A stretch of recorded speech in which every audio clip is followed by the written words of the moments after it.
A portion of today's video is kindly sponsored by Osea. I think when you move homes, you create a lot of images in your mind about what it's going to look like, how it might feel, whether your routines will remain the same or change completely. For me, pretty much everything has changed. The time the sun rises and sets in the winter, the amount of water I use in my baking, the landscape and altitude at which I run, and its corresponding lack of humidity. Today I want to take you through the new routines this year and new home have necessitated, and a few updates on our rental too. Let's start with my winter skincare routine. Even though it's cold out, I lower the temperature of my shower to prevent drying out my skin even more.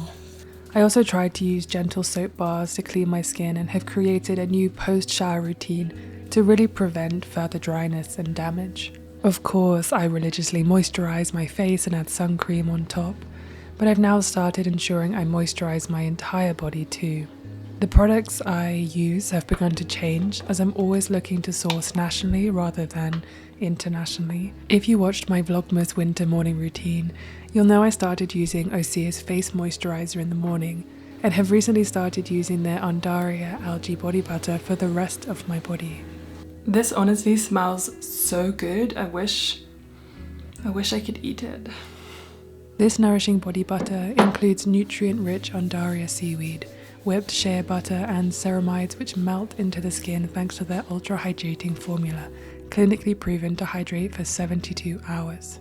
After my marathon runs, I've also been starting to use their mineral-rich salts of the earth body scrub to really buff away roughness and add a little extra care to my routine. I've been a big fan of Osea for a while and I'm really excited to be working with them. My sister-in-law also bought me their body oil for Christmas, which has been a staple in my climbing routine to ensure my hands don't become like sandpaper. They're of course vegan and cruelty-free, female-founded and born in California. If you'd like to check them out and get 10% off, then use my code Immy10 and click the link in the description box.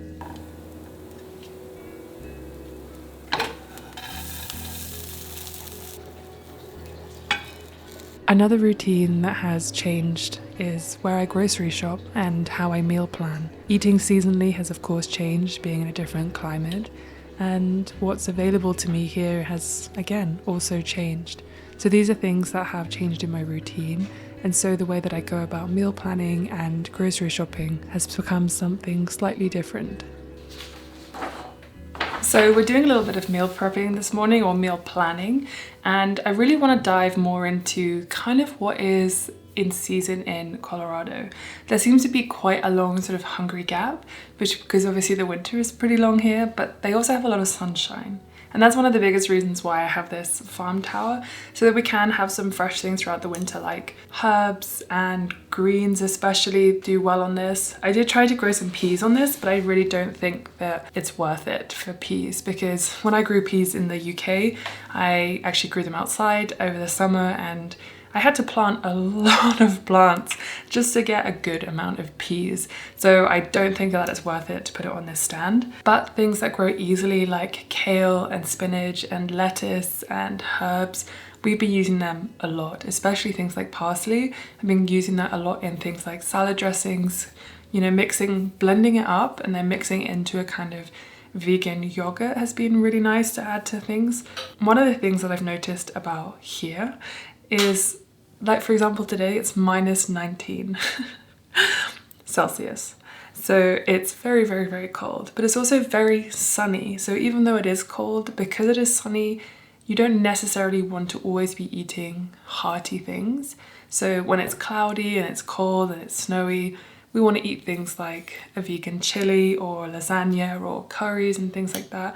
But when it's really sunny, and this weekend is going to get up to 14, you want to be eating also like some salads and things, but more so baked salads. So I still want to be using seasonal produce, like for example if I'm making a baked salad, maybe I'll put some squash in the oven with maybe even some potatoes as well, and then I'll be having a salad, you know, winter salad, greens, kale, spinach, chard, those kind of things are always doing well, and especially because I can grow them here as well. I have to account for that now in my meal planning, understanding that the weather is very unpredictable and fickle.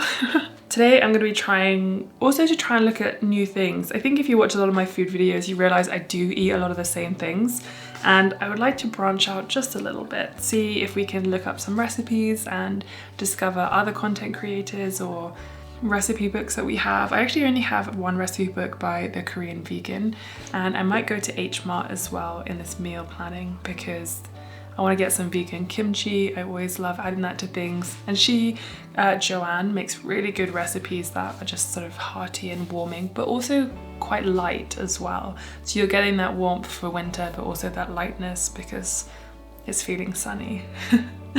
So that's what I'm gonna do right now. I want to branch out a little bit and try some new things because it's a really fun way to explore different flavors and recipes.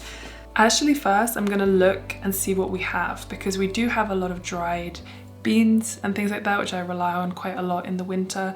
And we also have a lot of potatoes that need using. So I'm gonna come up with some recipes dependent on what I already have so that we can use that up so that we don't waste any food at all.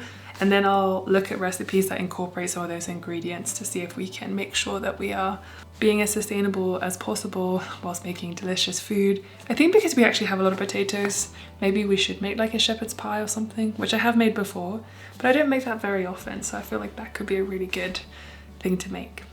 Anyway, I'm gonna have a look and see what we have, note those things down, and then, yeah, then we will start to plan and explore different recipe ideas based on what we have and what's in season, which, to be honest, isn't much. So I created an online or a digital recipe book of people's recipes and things that I came up with and things that I altered as well, and all of them stay with me in this book.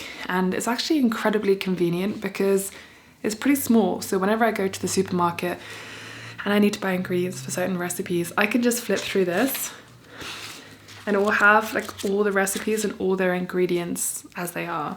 It has taken time to write them all out and things like that, but it's definitely worth it, because sometimes when I'm at the supermarket and I'm thinking, oh, I really wish I could remember what was in that recipe, but I bring this book with me, I can just flip through, find the one that I'm looking for, or change what I was gonna get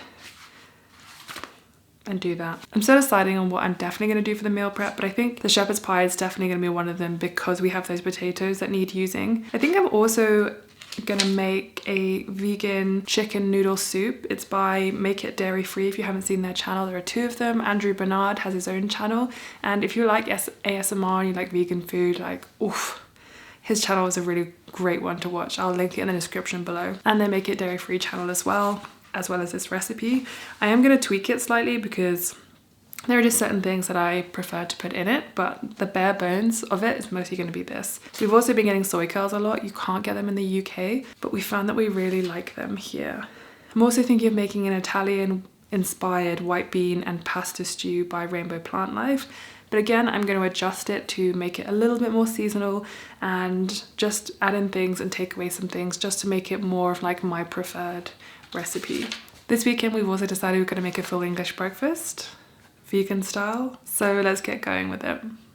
Okay, good morning. It is the next day and we're actually going to head to the zero waste shop because I want to show you what it's possible to get from the zero waste kind of shop in Denver. I said I would take you guys probably a while ago, but then I never did. So we are going to head over to Aurora, which is in East Denver. This is the biggest one I think I've seen, so I'm pretty excited to see what we can get there. I haven't been there before, so it's going to be interesting for both of us, but I'm just going to grab some stuff that I can take with me to refill anything that we might need. I also decided that I'm going to do a full video on the meal prep, which is coming next week, so make sure you subscribe so that you do not miss that, because I wanted to go into full depth in all the recipes in case any of you were interested.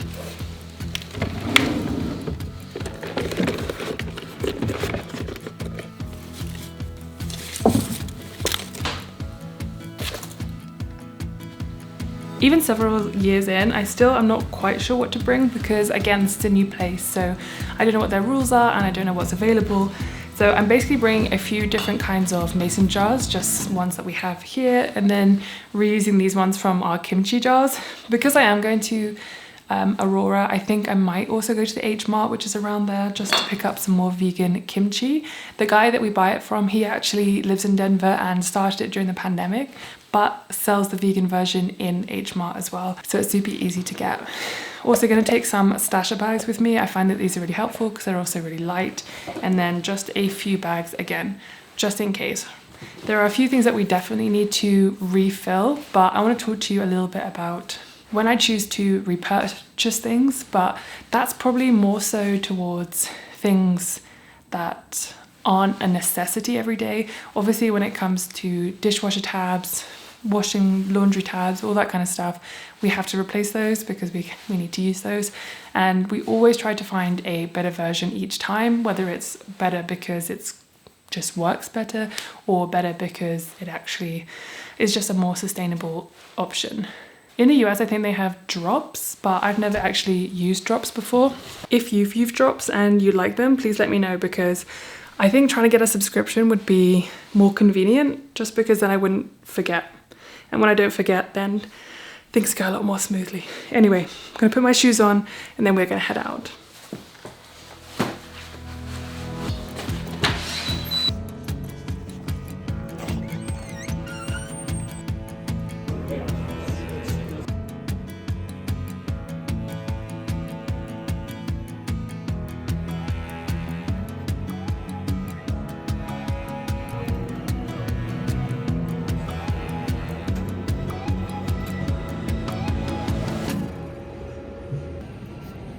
Okay, that was a lot smaller than I thought it was going to be from the pictures, but it had a lot of things that I needed. I'm definitely finding that zero waste shops don't have food in bulk. It's mostly, you know, laundry things and tea and other things you might need to clean your house and that kind of stuff, rather than food.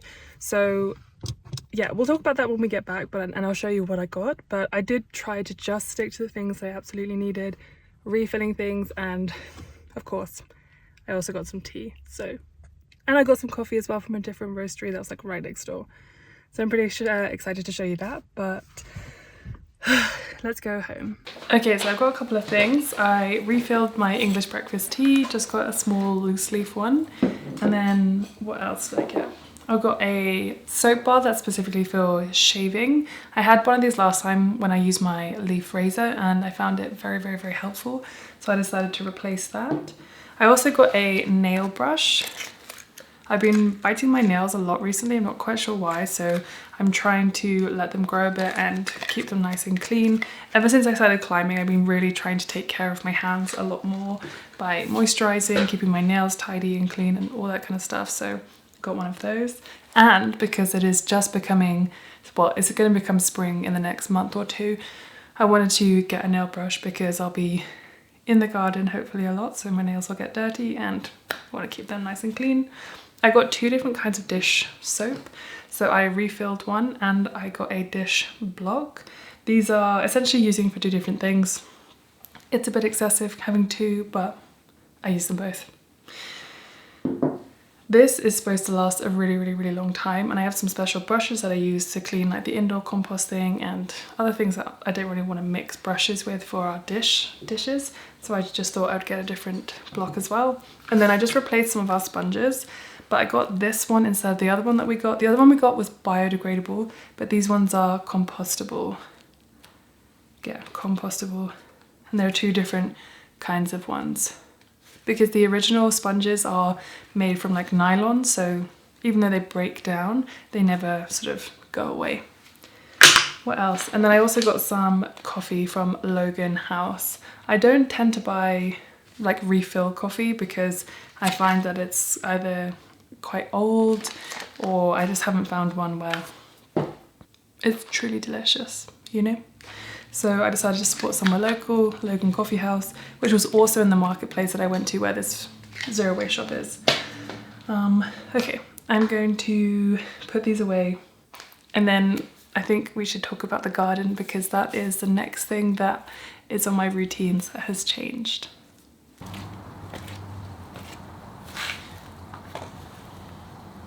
So I have about 7 extra strawberry plants that I propagated and have started planting because the roots are long, and I have big plans for the garden, but you have to subscribe for part 2. So I will see you in the next video. Thank you so much for watching, and I will see you next time in the garden.